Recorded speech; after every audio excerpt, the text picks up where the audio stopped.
Well, I'm continuing on with the discussion of ecosystem-based management. As I said, I'm going to explore in more detail of these notions of adaptive management and of resilience.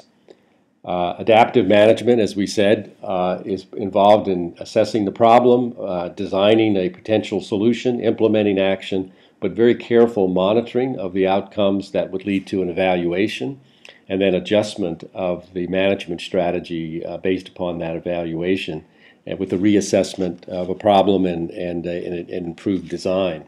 Resilience, and this is not this is a joke. The little bottle there I found on the web. It would be nice if it's something that you could take to supplement your resilience, but it's based on this notion of the ability of a system to continue to provide the functions that we desire and to recover pretty quickly and from major disruptions over time. This has emerged as an important goal and an objective for not only environmental management, but for human society and human infrastructure as well. This is a table drawn from this paper by Kai Lee, which I urge you to read. Kai Lee is one of the pioneers in this area of adaptive management. Remember, we saw that little graph from him earlier where he had the philosopher King labeled. So let's see if we can simplify this diagram, this table, and think about what we as scientists do, in which how we promote learning, and we do that through careful laboratory experimentation and with under controlled conditions, and then we replicate it many times, and this will allow us to make predictions that are based on some sort of theory.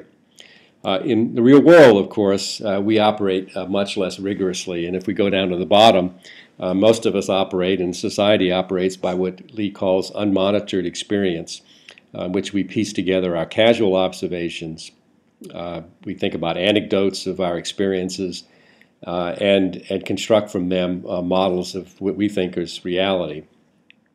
If we get a little bit more sophisticated, we'll undertake trial and error approaches, in which there's a problem-oriented observation, maybe not as rigorously controlled as a laboratory experiment, and we then extend that observation to analogous instances, and that helps us build what we might call empirical knowledge. Lee's point here is that if we can combine these and think about what we can do to improve trial and error approaches that are not quite as rigorous as laboratory experiments, this is this notion of quasi-experiments in the field, adaptive management, in which we have systematic monitoring, not only to monitor the outcome, but to detect surprises in the behavior of the system, and that we would integrate this information into an assessment to build knowledge and inform the development of what he calls here strong inferences, and that might not produce timely prediction or control, but it would help us evolve and improve our management activities over time. So if we then think about types of management, we can I think what we've been traditionally doing is what might be called reactive management, and that we think we know the basis of a management approach, and then it's criticized, debated, can be scientifically attacked, or conditions change, and then we have to react to new conditions. Sort of an unstructured reactive rather than a proactive approach. Adaptive management actually comes in various flavors. If we had an ability to conduct real experiments in nature with replication, controls, that sort of thing, we could do active adaptive management, in which we look at some policy alternatives, have a plot that is treated this way and a plot that's treated that way, and then through an experiment make deductions about the outcome and the most effective approach. Often is the case, though, we cannot do that. We're making decisions on a large system that can't be broken up, or we can't be experimental with it. We have only one system that we're working with. And still, though, these notions of adaptive management, the cyclic effect of defining our objectives, developing the models of how we think the system should perform, monitoring carefully, evaluating the outcomes, and changing our approach in an iterative way, it can be used even in those cases in what Lee here calls passive adaptive management. Of course, in some cases where we only have one thing to deal with, one system to deal with, and in which the decisions have to be the risks of an unfortunate or an inappropriate decision are so large, we might have to pursue what we might call anticipatory management, in which we look for the most robust policies that thrive uncertainties in a variety of dimensions, and that whatever the outcome may be. So the elements of adaptive management include management objectives. We want to know what we're trying to achieve generally, a model, or actually in many cases multiple models. If we don't know for sure which model describes reality in a real way, we can have several models which bracket the potential management outcomes that we anticipate. We make management choices, and then we monitor and evaluate the outcomes. But there must be a mechanism for incorporating this learning into future decisions. And as we deal with, as we discussed about the role of the nonlinear role in which we as science advisors play to decision makers and managers, of course, there has to be these days engagement of stakeholders and the public. So the implications of adaptive management for monitoring and modeling are quite substantial. They help us understand where there are problems and how to prioritize them, actions. These are models. And we have to then determine, both in a projection way as well as a after-the-fact evaluative way, whether the management actions are making a difference. Are they established objectives? Are the established objectives being attained? How can we yield better results in the management actions, the restoration actions? And how can changes beyond our control, for example, climate variability and change, affect the outcomes? So this cyclic effect again. But it's not just trial and error, it's rigorous experimentation, even in a modest way, that it puts a premium on monitoring and the use of those monitoring results through an evaluative process to improve our understanding, promote learning, and improve effectiveness of policies and management actions. Let's move on to resilience. It is the capacity of a system to undergo disturbances and maintain its functions and controls. And from a human perspective, the functions we're most concerned about are things like what we call ecosystem services. What are the things that are valuable to humans? And it's often in the literature on resilience, it's